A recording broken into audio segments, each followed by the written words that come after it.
Assalamualaikum warahmatullahi wabarakatuh. Saya Hidayah Nurhanida, NIM 230101020892 dari kelas MJ 503, Prodi Manajemen. Di sini saya akan menjelaskan dari hasil jawaban saya yang mengenai analisis komparatif lingkungan bisnis ini terkait dalam judul mata kuliah ini, judul hukum bisnis.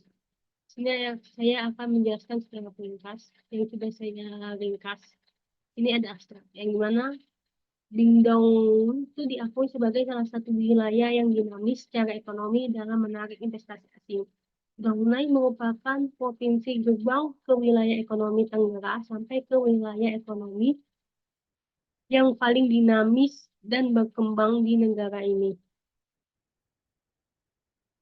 Keunggulan dalam pengembangan minyak dan gas, pelabuhan laut, dan pariwisata melakukan studi tinjau tentang lingkungan bisnis ketiga provinsi ini menggunakan metode EP untuk diterapkan dalam menganalisis lingkungan bisnis saat ini. Studi ini kemungkinan evaluasi drastis antara faktor-faktor sekitarnya sehingga dapat ditemukan sosialisasi yang rasional untuk membantu dan mengembangkan ekonomi kunci dengan efisien dan berkualitas. Lalu ada latar belakang masalah. Latar belakang masalah yang saya ambil dari jurnal itu ialah penelitian ini mengatasi kebutuhan untuk mempelajari dan mengevaluasi, menganalisis kekuatan dan kelemahan dari tiga wilayah utama di bagian selatan Vietnam, yaitu Bindong, Dong Nai, dan Barai Vung Tau. Penggunaan Maastricht EP digunakan untuk memberikan solusi baik dalam membatasi tantangan maupun mempromosikan pertumbuhan ekonomi di wilayah saat ini. Signifikan penelitian terletak pada memberikan wawasan kepada pemerintah untuk praktik manajemen yang efektif, untuk mendorong kemakmuran ekonomi dan meningkatkan kesejahteraan dan kesadaran masyarakat secara keseluruhan. Yang dimana eh, tujuannya untuk berfokus pada mengklarifikasi dampak faktor lingkungan eksternal terhadap lingkungan bisnis di provinsi-provinsi yang disebutkan melalui Maastricht EP. Tujuan utamanya adalah untuk menyimpulkan, mengidentifikasi kelemahan, dan mengusulkan suatu solusi untuk meningkatkan perkembangan lingkungan bisnis di provinsi utama di selatan ini.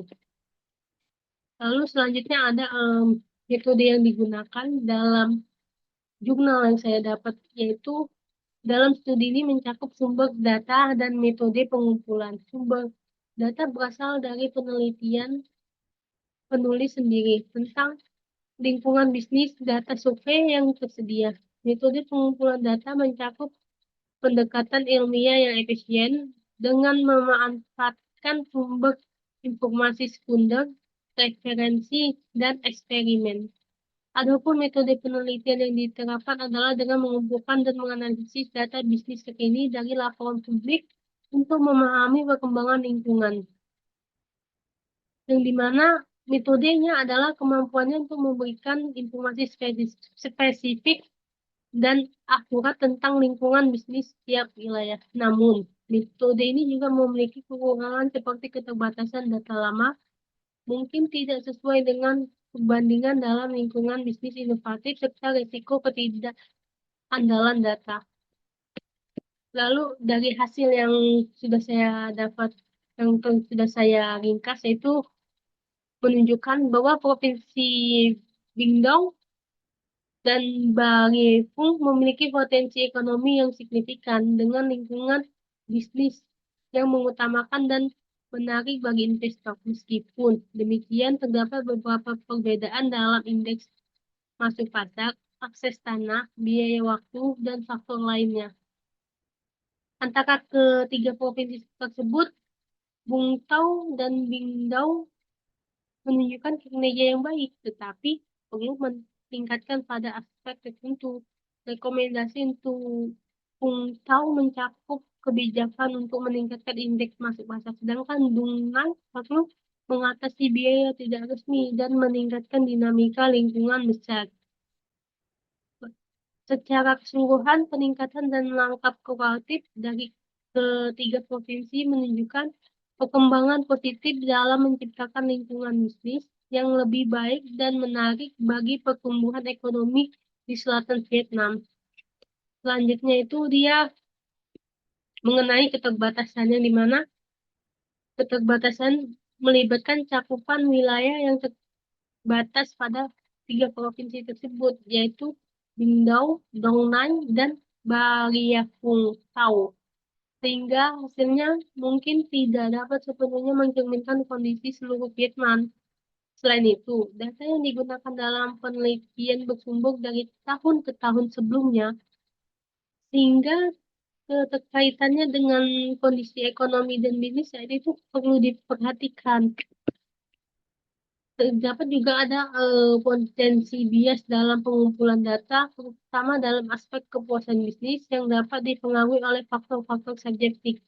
Selain itu, penelitian ini memungkinkan tidak menggambarkan secara menyeluruh dinamika perubahan dalam lingkungan bisnis yang mungkin terjadi setelah periode pengumpulan data. Nah, oleh karena itu, selanjutnya dengan cakupan wilayah yang lebih luas dan data yang lebih mutakhir dapat memberikan wawasan yang lebih mendalam terkait fenomena bisnis dan ekonomi di Vietnam. Dari kesimpulan yang saya dapat mengenai di jurnal itu, kesimpulan saya itu menunjukkan bahwa ekonomi Vietnam, terutama provinsi Binh Dong, Dong Nai, dan Bà Rịa Vũng telah mencapai pencapaian yang signifikan. Masih terdapat beberapa keterbatasan dan kendala dalam pengembangan ekonomi.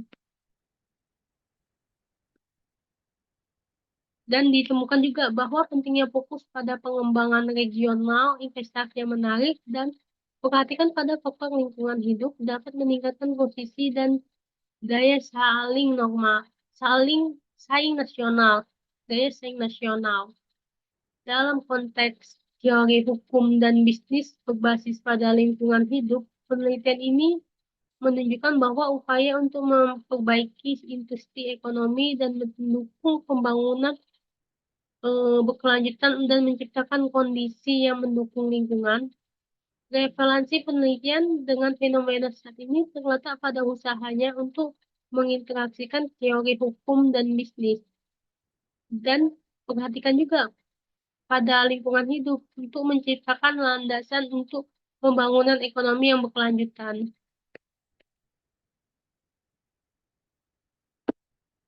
Mungkin sekian saja dari hasil presentasi jawaban buat saya ujian akhir semester. Lebih dan kurangnya saya mohon maaf dan saya tutup dengan Assalamualaikum warahmatullahi wabarakatuh.